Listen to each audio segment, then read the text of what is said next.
Olá pessoal, tudo bem com vocês? Pra quem não me conhece, meu nome é Pedro Magalhães, eu tenho 26 anos, sou homem trans, gay e portador de deficiência auditiva e sou artista. Eu vim trazer um tema aqui nesse canal, um pouco delicado até, é um tema que aborda aí muitas questões extremamente singelas e delicadas para serem tratadas. Eu queria falar um pouco aqui sobre como eu abandonei o uso do Binder. Então, desde já, eu peço para você se inscrever no meu canal, deixar o seu like, o seu comentário e também compartilhar com algum amigo, pessoa trans, trans não binária. Para quem não sabe o que é Binder, Binder é um compressor de seios. É uma faixa que vai comprimir os seios. É muito utilizado por nós, homens trans, para a gente ter uma passabilidade maior aí no meio da cisgeneridade, porque as pessoas não notem que possuímos intrusos, né, os peitos. E existem vários tipos de binder. Existe o binder faixa, existe o binder colete, e eu passei por todos esses. E também, assim, é muito importante eu dizer nesse vídeo que tudo que eu vou falar aqui é com base na minha experiência pessoal. Eu usei o binder faixa, eu usei o binder colete, comecei a usar tipos de fitas também. E assim, gente, eu tive que usar esses tipos de binder num período em que eu não tinha muito conhecimento e não tinha também nem muitas referências de corpos trans. Porque a gente precisa se lembrar que os corpos trans nunca vão ser corpos cis. A gente busca muito por essa aceitação da passabilidade, para que a gente passe desapercebido pelos meios, só que isso não acontece. Eu sentia muita falta de ar, eu sentia muita dor nas costas, muita dor mesmo. Além do mais, os binders, ele às vezes escorregam e, tipo, você tem que usar os binders por um determinado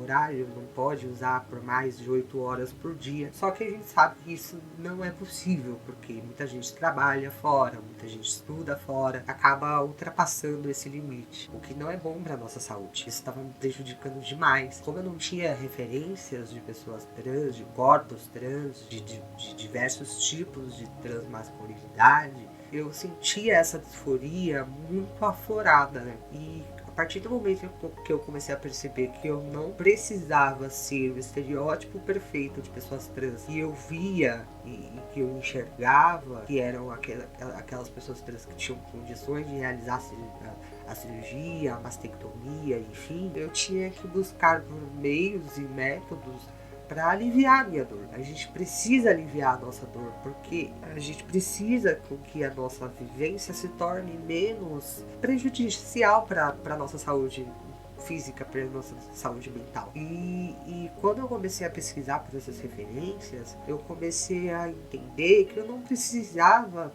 necessariamente odiar tudo aquilo que eu possuía. Porque eu era belo. Então eu conheci o perfil do Demétrio Campos, que infelizmente foi suicidado no ano passado. Demétrio Campos é um homem trans, preto, favelado, lutava muito para desconstruir a ideia que se tem sobre transmasculinidades, a ideia que se tem de que você precisa odiar seu próprio corpo para você se auto-validar. E não é necessariamente esse o caminho. O Demetrio, ele me ensinou a autoestima do corpo trans, assim como outros rapazes que eu passei a conhecer depois do Demetrio, e que não faziam uso de binder, não faziam uso de binder colete. Por vezes utilizavam apenas de tops, né? Aqueles tops de academia, e que seguram muito bem, disfarçam muito bem, e que para quem tem uma disforia muito grande, isso pode ser uma alternativa. Eu vejo aí outros rapazes que, sabe, é tão pouco aparente, mas a pessoa tem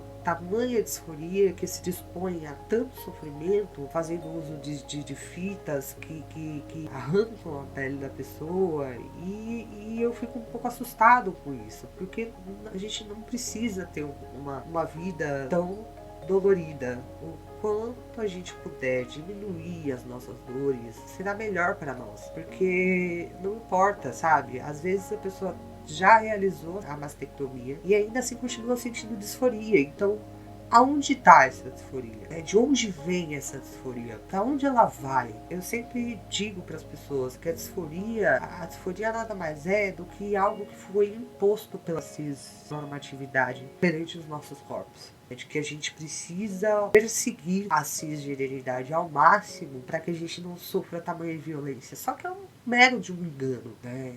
Isso é fantasia. Então a gente tem que entender o que de fato é disforia nossa, que parte da gente, com a gente mesmo, e o que é da sociedade. A gente precisa entender que corpos trans são corpos que transcendem a cisgeneridade. A gente precisa buscar por essas referências e aplicar isso na nossa vida, com a forma como a gente se enxerga. E assim as coisas se tornam ainda mais fáceis de lidar. Por isso que eu digo que esse assunto é um assunto muito delicado, porque existem N milhões de formas de se pensar a transgeneridade. É sobre isso que eu queria falar aqui nesse vídeo. Não queria me estender muito, mas também queria pautar esse assunto de uma maneira ao qual eu possa trazer um certo conforto para as pessoas que não conseguem se sentir confortáveis com o próprio corpo por conta de um padrão que foi criado pela cisgeneridade. E a gente não é esse padrão. A gente não se encaixa nesse padrão. A gente não precisa ser esse padrão. Então dá pra gente viver bem o nosso próprio corpo sem ter como alvo o padrão. A gente precisa enxergar as nossas condições, porque não é todo mundo que consegue dinheiro, que consegue consultas, que consegue realizar as cirurgias, que consegue realizar a cirurgia, olhar e se sentir bem consigo mesmo. Essa parcela de pessoas, ela existe. Então, a gente precisa trabalhar isso muito bem dentro da nossa cabeça. Hoje eu não uso binder, não uso faixa, não uso fita, não uso nada, porque eu me sinto confortável com o meu corpo tal como ele é. Eu consegui trabalhar essa disforia através dos tempos, através do conhecimento, através de outros tipos de referência, através do ato de compreender que os meus peitos não me vão fazer menos homem do que eu sou. Até porque existe a ginecomastia aí para os homens cis. E isso não diminui eles como homens. A glândula mamária se desenvolve. É aparente que eles têm peitinhos. E qual é o problema da gente ter os nossos peitinhos? Eu analisava muito isso quando eu comecei a questionar sobre o uso do binder, sobre as outras pessoas cis, os outros homens cis que têm ginecomastia e tá tudo bem. E aí quando é a gente, nossa, puta que pariu. Eu agradeço por você ter assistido o vídeo até aqui. Eu espero que vocês tenham gostado. Portanto, deixa o like de vocês aí, deixa o comentário de vocês. Comentem se quais são os temas que vocês querem que eu aborde nos próximos vídeos. Não se esqueçam de deixar o like de vocês e se inscrever no meu canal. Muito obrigado por você que veio até aqui e nos vemos no próximo vídeo.